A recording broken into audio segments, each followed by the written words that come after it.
If you approach the ocean with a cup, you can only take away a cupful. But if you approach it with a bucket, you can take away a bucketful. That's one of the Indian sages, Ramana Maharishi.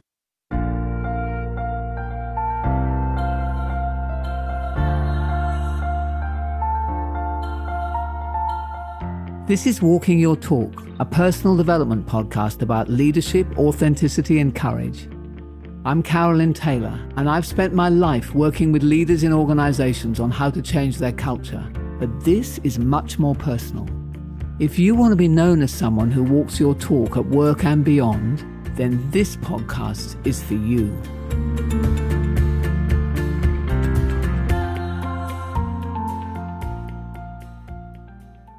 So today I want to explore why, if being purpose-led is so meaningful and wonderful and valuable, both to others and to oneself, why aren't more of us doing it all the time? And I explored this and found that the answer is perhaps not as straightforward as I might have thought, but at its very heart, I think it comes down to trust. Let me explain a little bit more what I mean. I think there is a particular worldview that we have to have in order to become purpose-led. And when I say worldview, I'm talking about it in terms of adult development. Full descriptions of all those different stages of adult development have been put together, for example, by Bob Keegan or by Lisa Leahy and others who've described that development as we become broader and broader in how we see the world. And at one level, we see it as us and them. We see it as survival. We see it as my having to prove something. I have to prove myself through making money. I have to prove myself through achieving things. I have to prove myself through achieving a certain status. And I think the stronger that is in somebody, the harder it is to actually truly be purpose-led. Purpose-led, you see, takes me to a place where others can't harm me, because there's always a way to play out a purpose. There's always a place to do that. I don't need this job. I don't need this money. I don't need this status, because the clearer I am about what my purpose is, the more opportunities there are out there for me to play it, and each one would be different. Nobody can forbid me from offering that to others. No one can stop me offering that to others and getting all the warm feelings that come from that. So what can I put in a 10-minute podcast to give you some thoughts about how you move along this journey towards being more purpose-driven? I think the first question, and perhaps the first exercise to ask yourself, is what do I have to prove first before I feel free to be purpose-driven?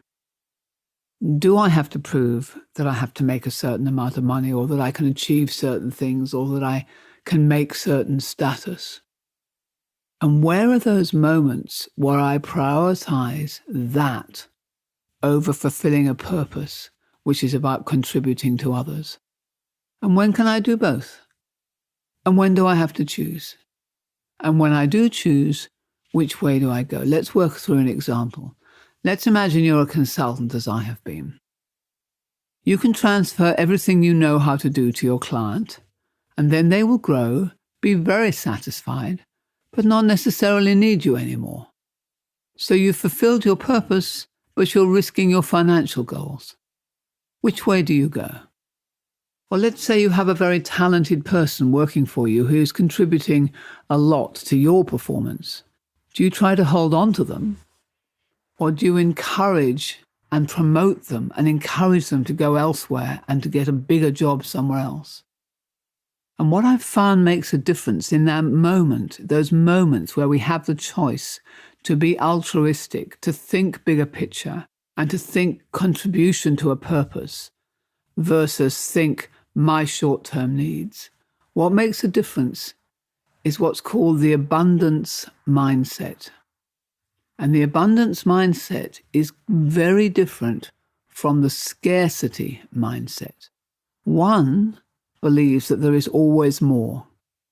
always more great people, always more great client opportunities, always more possibilities to be purpose-led and to be looked after financially and emotionally and so on. A scarcity mindset doesn't see the world like that. It's a different worldview. It sees finite resources, finite opportunities that I can lose, that it's fear-based. It's not trust-based. And when you speak to people who have a scarcity mindset or have an abundance mindset, you can hear it. Some problem comes up and one talks of possibilities and the other talks of how everything is being closed down. Now, if there was an easy way for me to move from one to the other and pass that on to you, I would do it right here, right now. It really isn't that easy because it is a path of adult development. I think sometimes it's just a question of standing on the edge of that cliff and trusting that as you step off, you will fly.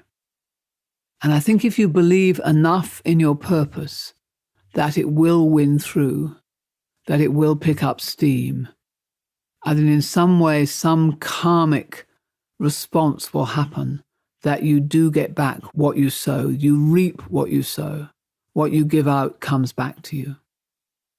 So my exercise for this part of the podcast, I'm afraid it's not going to provide you with an instant solution, but it is to think about those two words of abundance and scarcity, and to think about your relationship to trust. To trust now in a much bigger sense, not trust in this person sitting next to me, but trust in the bigger scheme of things, trust in the universe, if you like, that in fact, there is always more. There will always be another chance. And if I pursue purpose, even if pursuing purpose sometimes means walking away from short-term options, I'll walk away from things that previously I would have done rather than just prioritized others. I will walk away from work that is not fitting to my purpose. The more I have a confidence and a courage and a trust that the world is abundant, the easier it is for me to do that. I think the second restriction that people place on being purpose-driven is to do with their own self-esteem. It's to do with, am I actually good enough to make a difference? Does what I do actually matter? Does my voice count? Do my actions impact?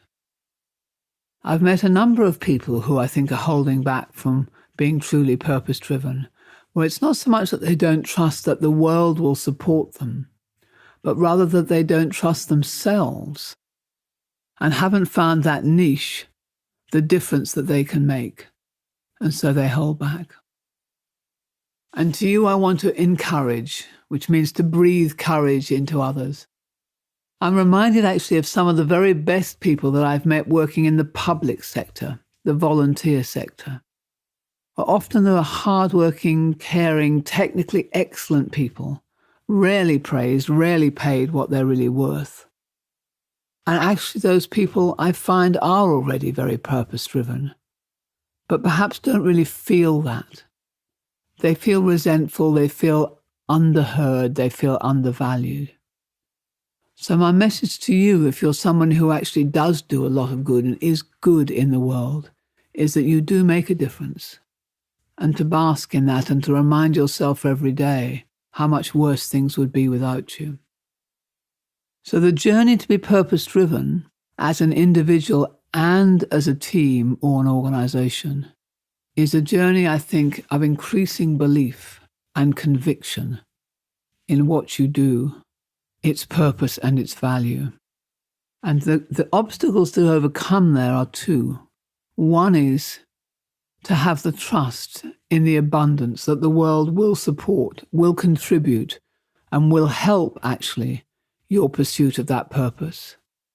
And the second is the trust in yourself, that you are good enough to make that contribution, that standing up and making a stand for something will make a difference, that you may be one voice, but you're an important voice, and it will add value. So my exercise here is, what is your relationship with trust?